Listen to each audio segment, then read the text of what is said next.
नमस्कार दोस्तों, तेलंगाना में चुनाव की सरगर्मियां तेजी से बढ़ती जा रही हैं। 30 नवंबर को वहां चुनाव है। मुस्लिम वोटरों को लुभाने में कोई भी पार्टी पीछे नहीं है और इसमें कांग्रेस तो सबसे 2 कदम आगे है। कहना गलत नहीं होगा कि तेलंगाना विधानसभा चुनाव की सारी सियासत मुस्लिम वोटों के इर्द गिर्द आकर सिमट गई है। अब चूंकि तेलंगाना में 13% मुस्लिम हैं जो किसी भी चुनाव को सीधे तौर पर प्रभावित करते हैं, तो इस वोट बैंक को पाने के लिए कांग्रेस ने तो अलग से घोषणा पत्र ही जारी कर दिया है।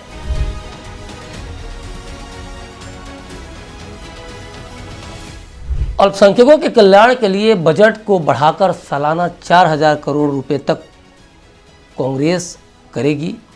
कांग्रेस ने इसके अलावा अल्पसंख्यक वर्ग के बेरोजगार युवाओं और महिलाओं को रियायती दर पर ऋण प्रदान करने के लिए प्रतिवर्ष 1000 करोड़ रुपए का प्रावधान करने का वादा भी किया है।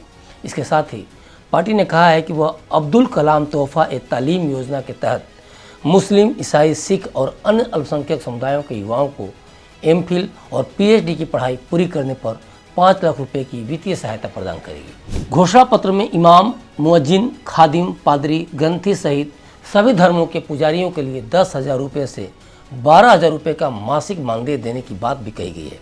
अल्पसंख्यक समुदायों के बेघर लोगों को मकान बनाने के लिए जगह और 5 लाख रुपए उपलब्ध कराए जाएंगे, ये भी कांग्रेस के घोषणा पत्र में। इसके अलावा माइनॉरिटी डिक्लेरेशन में उर्दू माध्यम के शिक्षकों की विशेष भर्ती करने के अलावा तेलंगाना सिख अल्पसंख्यक वित्त निगम स्थापित करने का वादा किया गया है। बता दें कि राज्य में 30 नवंबर को विधानसभा चुनाव है।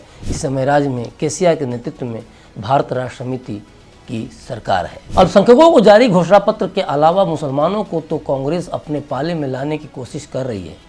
दूसरी तरफ कांग्रेस की सिरदर्दी हैदराबाद इलाके के मुस्लिम मतदाताओं को लेकर भी है। सिरदर्दी इसलिए कह रहा हूँ कि इन मतदाताओं पर ओवैसी की शानदार पकड़ है, जिसके सहारे वो कांग्रेस, बीआरएस के बाद तीसरी ताकत बने हुए हैं। तेलंगाना के हैदराबाद और कुछ अन्य जिलों में मुस्लिम वोटर अच्छी संख्या में हैं और इस स्थिति में 30 नवंबर को होने वाले विधानसभा चुनाव में 119 विधानसभा सीटों में करीब 45 विधानसभा सीटों पर मुस्लिमों का खासा प्रभाव है। यही वजह है कि मुस्लिम मतों को लेकर कांग्रेस, बीआरएस और एआईएमआईएम के बीच शहमात का खेल चल रहा है। चलिए तेलंगाना का समीकरण भी जरा समझ लेते हैं। राज्य में कुल 3.5 करोड़ आबादी है, जिसमें हिंदू 85% हैं। उसके बाद नंबर आता है मुस्लिमों का जो 13% हैं। ईसाई 1.30% हैं। वहीं इसके अलावा सिख, जैन और पारसी जैसे तमाम समुदायों की आबादी 0.90% है। अब राज्य में अगर 13% मुस्लिम होंगे तो स्वाभाविक सी बात है कि राज्य के किसी भी चुनाव में उनका दबदबा तो होगा ही। इसमें से हैदराबाद की 10 सीटों पर 30 से 50% के बीच मुस्लिम हैं, जबकि 20 सीटों पर 50% से 30% के बीच हैं। इसके अलावा 15 सीटों पर 10 से 15% के बीच मुस्लिम वोटर्स हैं। 119 विधानसभा सीटों में ओवैसी की पार्टी एआईएमआईएम महज 9 सीटों पर चुनाव लड़ रही है, तो कांग्रेस 6 और बीआरएस ने 4 मुस्लिमों को उतारा है।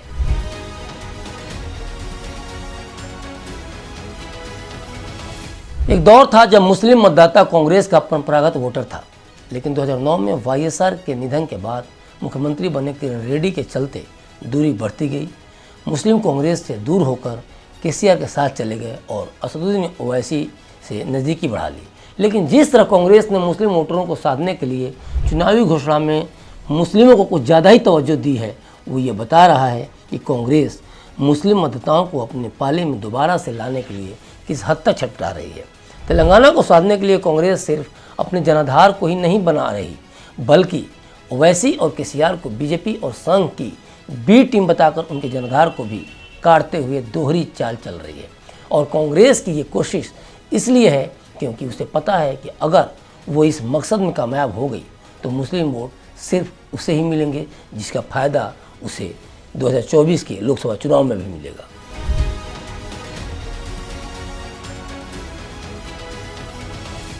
कर्नाटक विधानसभा चुनाव में अगर कांग्रेस को जीत मिली तो उसके पीछे एक बड़ा कारण यह भी रहा कि प्रदेश के मुस्लिमों ने कांग्रेस को एक मुश्त वोट दिया। उस जीत से उत्साहित कांग्रेस को यह लग रहा है कि तेलंगाना में भी उसे मुस्लिम वोट मिलेंगे। अल्पसंख्यक घोषणा पत्र का फायदा कांग्रेस को तेलंगाना में मिलता है तो पार्टी इसे टेम्पलेट के तौर पर 2024 में भी इस्तेमाल करेगी, ये भी तय है। जिसे लेकर कांग्रेस सांसद इमरान प्रतापगढ़ी ने कहा भी कि ये सिर्फ विधानसभा का चुनाव नहीं है, आप चाहते हैं कि 2024 में हिंदुस्तान की गद्दी से वो जालिम हुक्मरान हटें, तो सबसे पहले आपके तेलंगाना में ये करके दिखाना पड़ेगा, तब दिल्ली में इसका संदेश जाएगा। इमरान प्रतापगढ़ी के बोल पीएम मोदी को लेकर क्यों बिगड़े हैं, लोकसभा चुनाव की तरफ उनके इशारे का क्या मतलब है, इसे समझना बहुत आसान है। देश की 543 लोकसभा सीटों में 218 सीटों में हार जीत में मुस्लिम वोटर्स बड़ी भूमिका निभाते हैं। वहीं 35 सीटों पर मुस्लिम वोटर 30% से ज़्यादा हैं। इसके अलावा 38 सीटों पर इनकी आबादी 31 से 30% तक है। साथ ही 145 सीटें ऐसी हैं जहां की मुस्लिम आबादी 11 से 20% है।